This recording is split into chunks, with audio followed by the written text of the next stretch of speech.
Kituo cha habari cha kimataifa cha CNN kimetoa uchunguzi mpya unaodai kuwa polisi wa Tanzania waliwapiga risasi na kuwaua waandamanaji wasio na silaha katika miji tofauti nchini baada ya uchaguzi wa Oktoba 29. Kwa mara ya kwanza uchunguzi huu wa kimataifa unatoa ushahidi wa video, ushahidi wa mashahidi na uchambuzi wa forensic unaodai kuonyesha watu waliouawa akiwemo mwanamke mjamzito wa miezi 3 na kijana mwenye shati jekundu. Ripoti hii inakuja wakati ambao mjadala kuhusu uwezekano wa mahakama ya kimataifa ya ICC kuingilia kati umekuwa ukipamba moto. Swali kuu sasa ni moja. Je, ripoti hii ya CNN inaweza kuwa ushahidi mpya au kuongeza nguvu kwenye ushahidi ambao ICC inaweza kutumia kuchunguza yaliyojiri? Kulingana na CNN, video zilizothibitishwa, kauli za mashahidi na uchambuzi wa wataalamu wa forensic zinaonyesha tukio la watu kupigwa risasi wakiwa hawana silaha, mji wa Arusha na Dar es Salaam. CNN inadai pia kwa baadhi ya hospitali zilipokea majeruhi wengi wa risasi, huku wauguzi wakidai kupewa maagizo ya kutoa hudumia majeruhi fulani. Ripoti inasema majeruhi walichanganywa na waliokufa katika chumba cha kuhifadhia maiti, na kwamba baadhi ya miili ilizikwa kwa haraka kwenye makaburi ya pamoja, ikiwemo yale yanayodaiwa kuwa katika eneo la Kondo. Hata hivyo, CNN haikutoa nyaraka za polisi wala uthibitisho wa familia moja kwa moja kuhusu idadi ya waliopoteza maisha. Ripoti yao inategemea video, mashahidi, picha za satellite na ushahidi wa wataalamu wa forensic.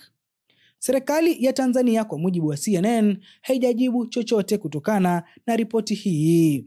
Serikali imetangaza uchunguzi wake wa ndani, lakini haijatoa idadi rasmi ya waliouawa wala kuthibitisha tuhuma za makaburi ya pamoja.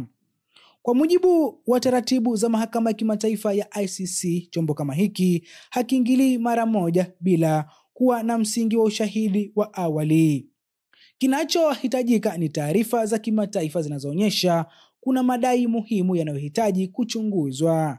Katika muktadha huo, ripoti ya CNN inaweza kuchukua nafasi mbili muhimu.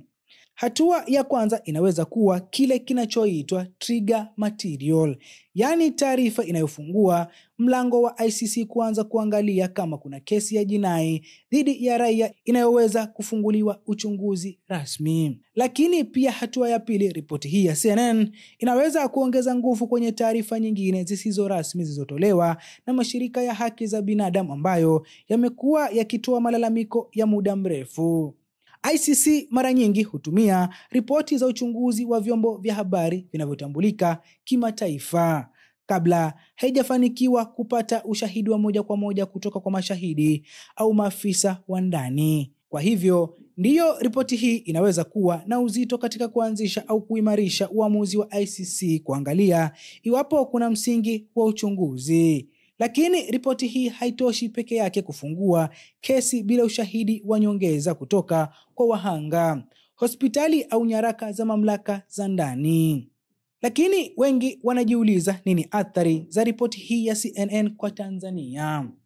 Ripoti ya CNN ina athari kuu katika maeneo matatu.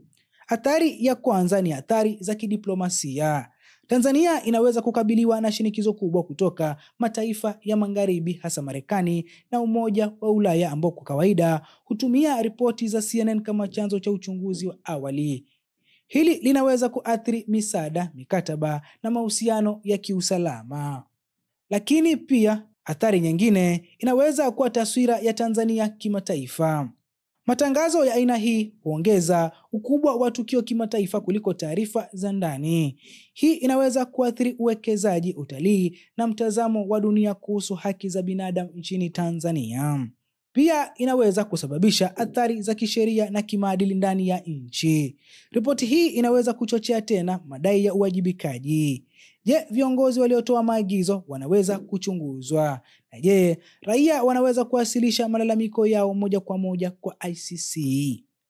Pia inaibua swali moja muhimu, kwa kuwa hakuna nyaraka za polisi au uthibitisho wa familia kwenye ripoti hii. Je, uchunguzi wa ndani unaweza kuanza kuombwa na upande wa tatu kama Umoja wa Mataifa. Wakati ambapo tetesi zilidai kuwa ICC ilikuwa tayari imeanza uchunguzi wa awali, ripoti ya CNN inaweza kuwa kile kinachoitwa collaborative evidence, yaani ushahidi unaothibitisha madai yaliyokuwepo hata kama sio ushahidi wa msingi. Hii inamaanisha kwamba ICC inaweza kuitumia kama sababu ya kutuma maombi ya taarifa zaidi kwa Tanzania au kuomba mashahidi wa video waliorekodi matukio hayo. Ripoti ya CNN imeleta madai mapya, inaibua maswali mazito na inaweza kuvua vyeo muhimu katika uchunguzi wa kimataifa, lakini bado haionyeshi nyaraka za moja kwa moja kutoka kwa polisi wala uthibitisho wa familia ya wahanga. Iwapo ICC itaingilia kati, ripoti hii inaweza kuwa sehemu ya ushahidi wa awali unaoanzisha uchunguzi, na inaweza kuongeza shinikizo la kimataifa dhidi ya Tanzania kutoa majibu ya kina kuhusu kile kilichotokea baada ya uchunguzi wa Oktoba 29.